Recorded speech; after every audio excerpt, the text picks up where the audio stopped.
Hello everybody and welcome to my channel. My name is Gabrielle Ray and I present cases of unsolved homicides, missing people, and unidentified people. Today I will be presenting to you the disappearance of Cynthia Coon. She disappeared April 2nd, 1970. She was born on March 24th, 1956. She is a white female who stands at 5'4" and weighs 110 pounds. She has brown hair and brown eyes. She was last seen wearing a tan coat, black boots, multicolored scarf and hat, and carrying a colored book bag.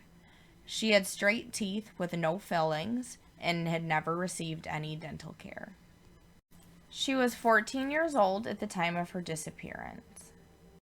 She left her home in the 1400 block of Warrington in Washtenaw County during the morning hours. She was en route to Forsyth Junior High School at 1655 Newport Road. The low that day was 2 degrees Fahrenheit, with 18 degrees Fahrenheit being the high. She didn't like taking the bus and preferred walking the 1 mile to school, except that day she never made it.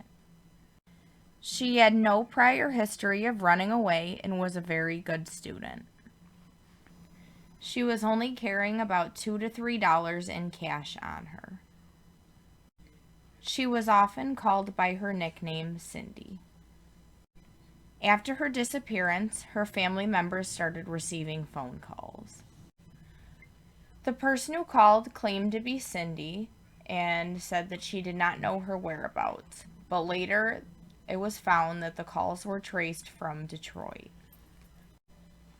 The calls were only 2 hours apart.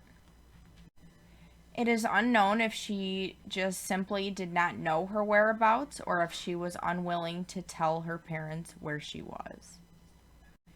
In the days following her disappearance, there were possible sightings of her in the Ann Arbor area, but none could be confirmed.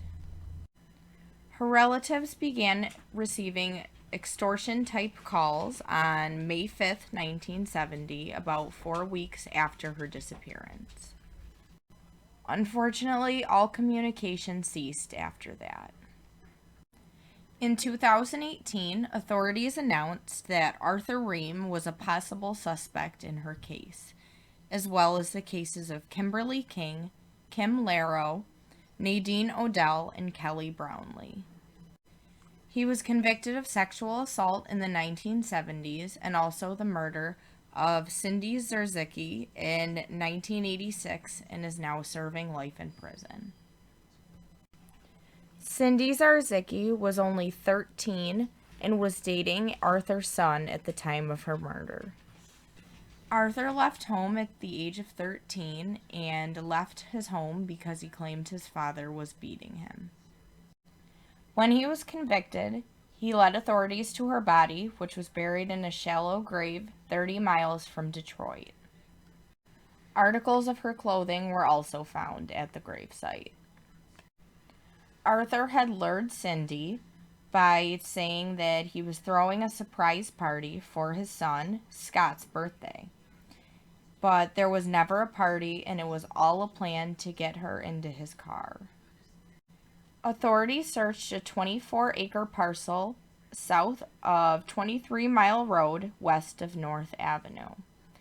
There were no other remains located at the same property that Cindy was found, and digging stopped after a week.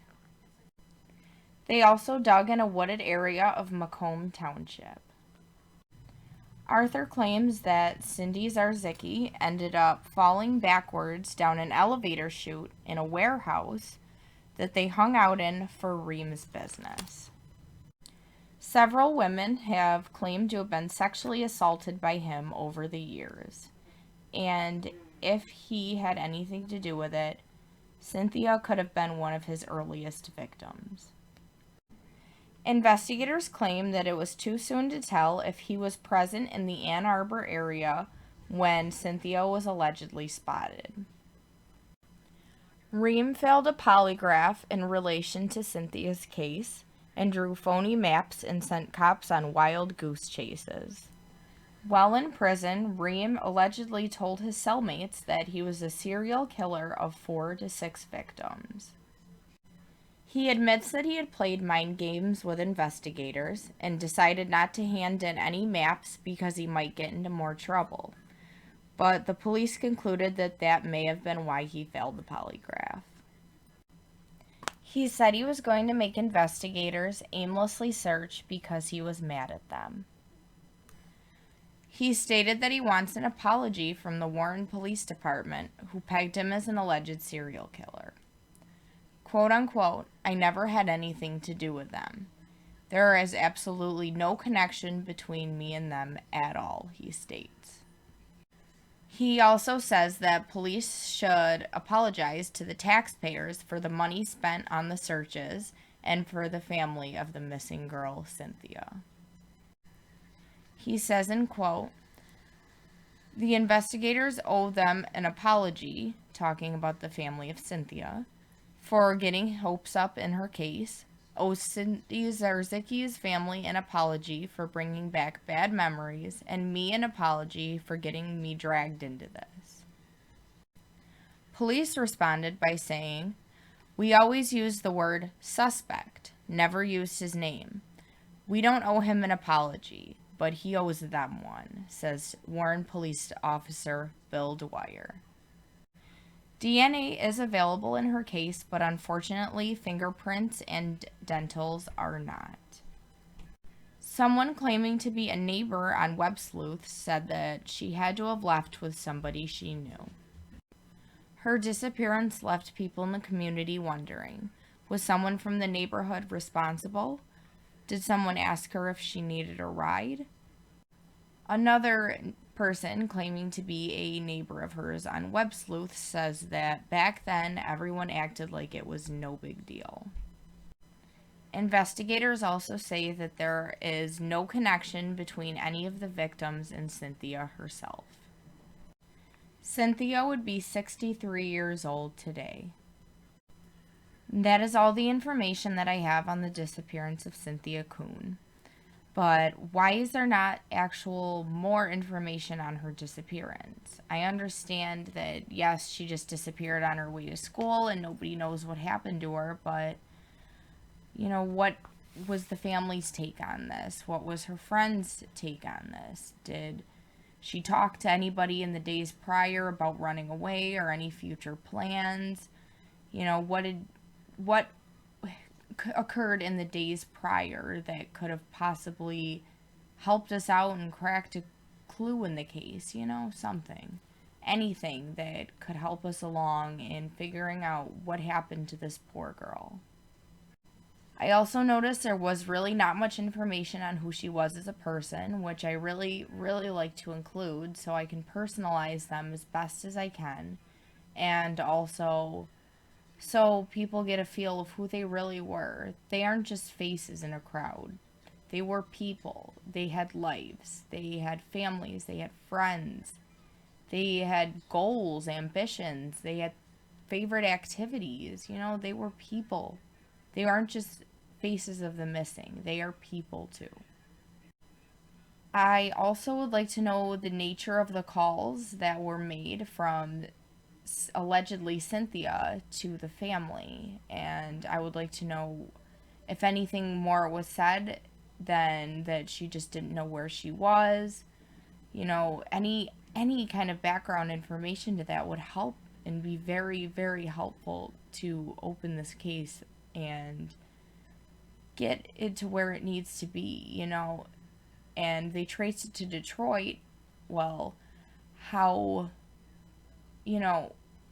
could they pinpoint one person in Detroit who made the phone call? Did they pinpoint where the phone call was made from? Was it a cell phone? Was it a pay phone? We don't have those answers, unfortunately, and I believe law enforcement more than likely has those answers, but sadly we don't.